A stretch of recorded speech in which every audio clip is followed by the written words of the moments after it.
Man, I'm making my Saturday call to you now because I love your show. Glad to have you along with us. And I'm just going to preface this real quick, folks.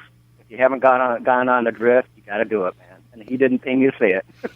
Well, thank you, sir. You got to do that. No problem. So with some of the biofuels and some of the things there, the fact is that some of them cost actually a little bit more to create, but they're subsidized by the government, and they don't think that we still eat that cost, but we do through our taxes, not necessarily at the gas pump. And you were talking about older vehicles like yours. They begin to tax some of the seals in the rubber seals. It's not me. I had a truck that was able to do both fuels, and it ran horrible. And when I put gas, it would run better. I'm not saying that the greenies don't have something here, but it's just not something that I would really tell people to go and do, especially since gas is so cheap now, Yeah. Well, it's funny. You'll see those cars that have the flex fuel tag on the back, meaning they can use that mixture. I think it's more than the 10% because the average is 10%, right? But there are some that are a little cheaper at the pump. You'll see them, and they're made for those flex fuel vehicles. And I'm assuming that those ones will have those seals that you're talking about that can take the byproducts of ethanol burning or whatever it is. And I'm not a mechanical engineer, folks. I never have been.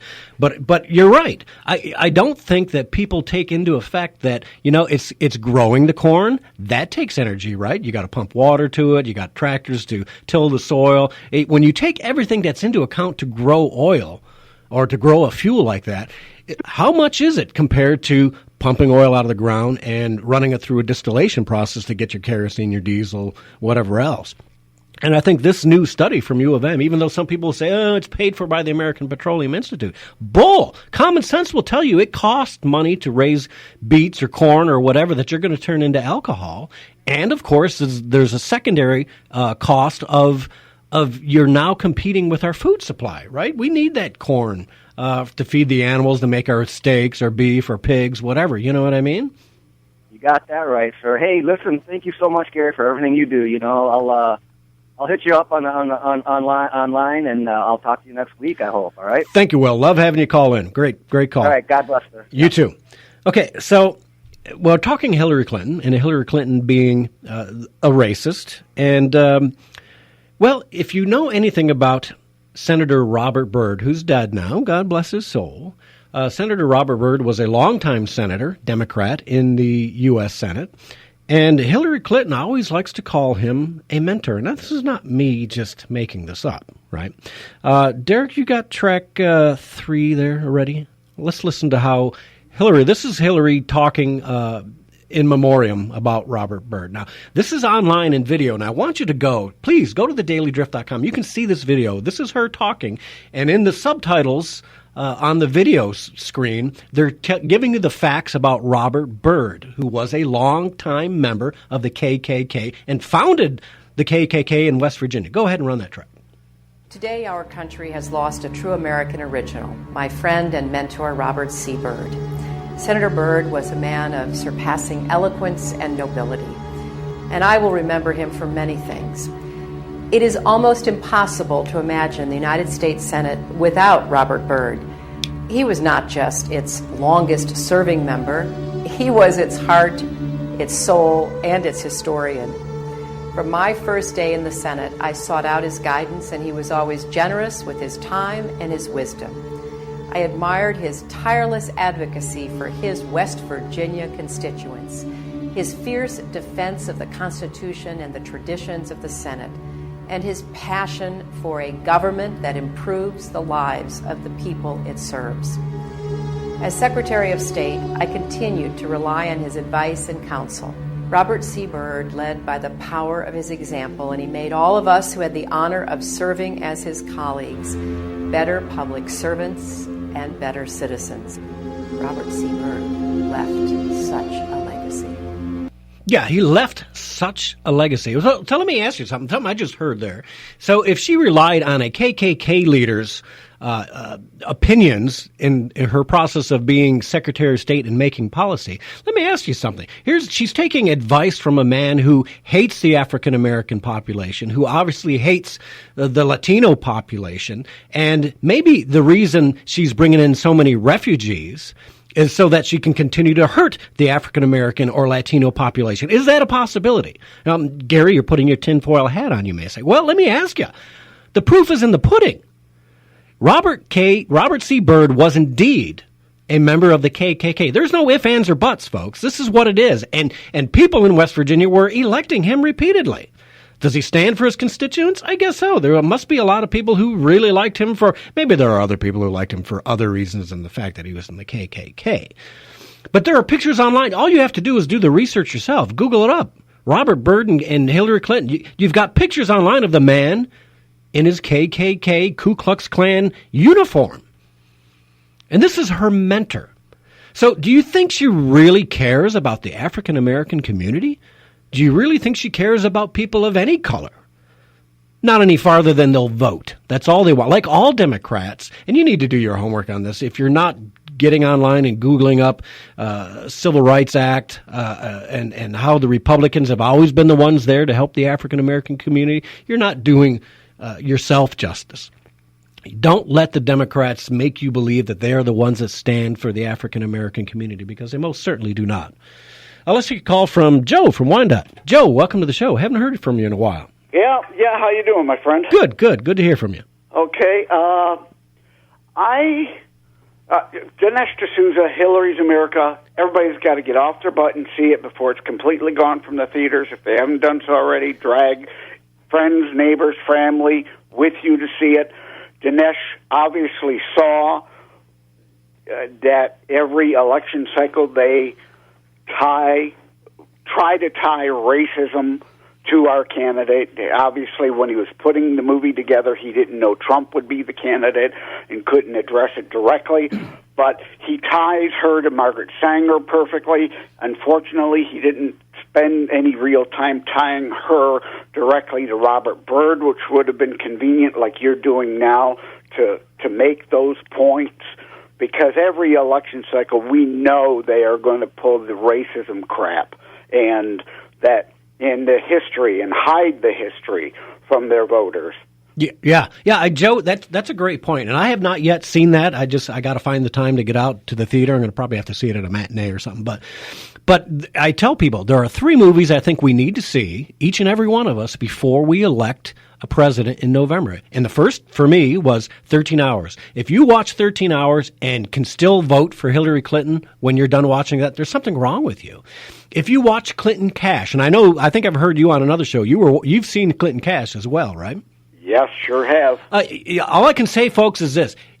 Put the link on your Facebook repeatedly. Do it every day. You can watch Clinton Cash for free. It's something that you need to see. You need to share it with people. You need to get it out there, because if you watch Clinton Cash and you still vote for Hillary Clinton, there is something psychotically wrong with you. Well, it's like we discussed on the Clark cast. The Democrats have no problem voting for crooks, even convicted crooks. They can be convicted of crimes, and they will elect them, like Marion Barry and you know, the endless list of others. Monica Conyers was put away for things that her husband also should have been convicted as co-conspirator of, but wasn't, and they reelect him. And then, of course, all of those in Chicago. So being a convicted or unconvicted, known felon is a plus for a Democrat, it seems. Yeah. I watched Channel 2 the other day, which is our local Fox, and I like it because it's kind of, I like the people that are on there, but they're very liberal. They really are. And when you see them go out and they talk to people, you know they're not giving you the full story. You just know it, because people in Detroit have been electing Democrats for over 50 years. And what's responsible for the way things are in Detroit? 50 years of Democratic progressive rule. You can't blame that on the Republicans, folks. There's just no way. Yeah, but to tie it together, your 3 films, 13 Hours, Cutting Cash, Hillary's America, must-sees. Great. In America, Imagine a World Without Her, another. Add a 4th. Okay. Well, thanks for the call, Joe. Appreciate it, and we'll see you all on the other side. Take care.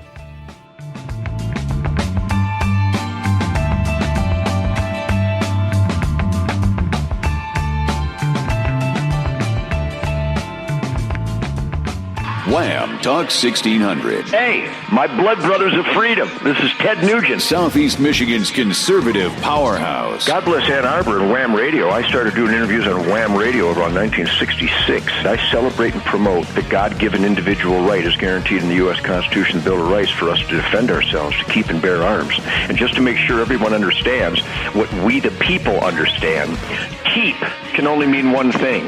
That's it's mine and you can't have it. Wham! Fox News Radio, I'm Lillian Wu. Donald Trump got his national security briefing earlier this month. Today, Hillary Clinton hers. It's a customary move for major party nominees. Fox's Peter Ducey in Iowa, meanwhile, on the campaign trail. Today, Trump is coming here to the second annual Roast and Ride. The ride is going to come first. It is a 42-mile trek through Iowa that ends here at the Iowa State Fairgrounds just a few days after the big state fair ended.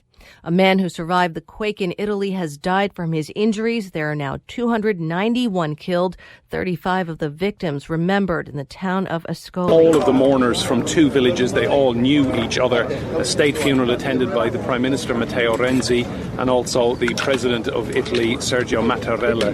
Now, the Italian government has pledged some 50 million euros for reconstruction projects in the area. And Brady with Fox Sister Network Sky News. Fox News, we report, you decide. It's time now for Wham! Talk 1600's Community Calendar with Brandon Drake. Volunteers for Trump will hold flash mobs for Trump across Michigan on Tuesday, August 30th from 4 to 5:30 p.m.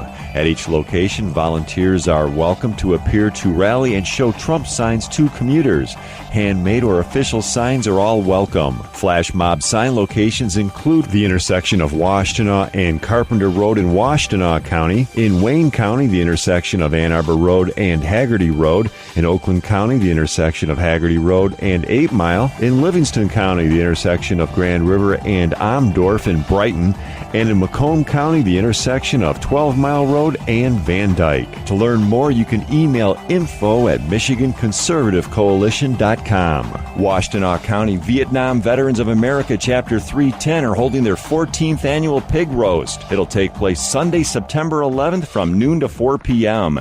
It'll be at the VFW Post 423, 3230 South Wagner Road in Ann Arbor. Enjoy a wonderful pork dinner, have fun, and help raise funds for the following projects: Caring for Our Country Vietnam Veterans Memorial, parties for local hospitalized veterans, Thanksgiving dinner for Dawn Farm residents, and many more. There will be live entertainment and a military merchandise sale. Ticket prices for adults are $10, ages 6 to 12 $5, and children under 6 get in free. Tickets will be available at the gate. For more information, call 734-864-2819. Note, all motorcycle and other clubs are invited to make this a destination day. You've been listening to the Wham! Community Calendar. To have your event publicized, email community@whamradio.com or write to Brandon Drake, COWAAM, 4230 Packard Road, Ann Arbor, 48108.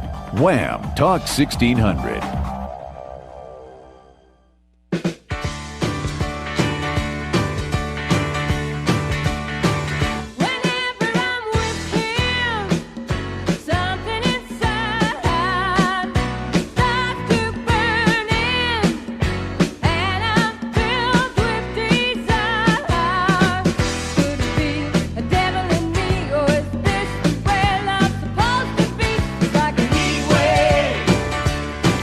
And welcome back. Thank you for tuning in to catch my drift here at Wham Talk 1600. And little heat wave. Yeah, well, appropriate, Derek. Thank you. Thank you. Yeah, it's not cooling me down at all, though. Let's take a call from Walter in Belleville, who wants to talk about why Republicans aren't backing Trump. Walter, welcome to the show, man. Hey, man, how's it going? Good to hear you. Yeah, you too. Hey. Yeah, that's my question. Where are these, where are they? Are they still in their snake holes? Bush, we know what to expect from them now. We know where they stand. John McCain, he's worthless. Lindsey Graham, who am I leaving out? A few other ones that's not backing him. Paul Ryan, if I'm not mistaken, he hasn't endorsed him yet either, has he? I think it was a lukewarm endorsement at best. But you're right. I mean, here's what bothers me most. People want to say we're not going to back Trump for whatever reasons. He's not a real Republican. He was a Democrat. He supported Democrat. He was a businessman who spent money on both sides.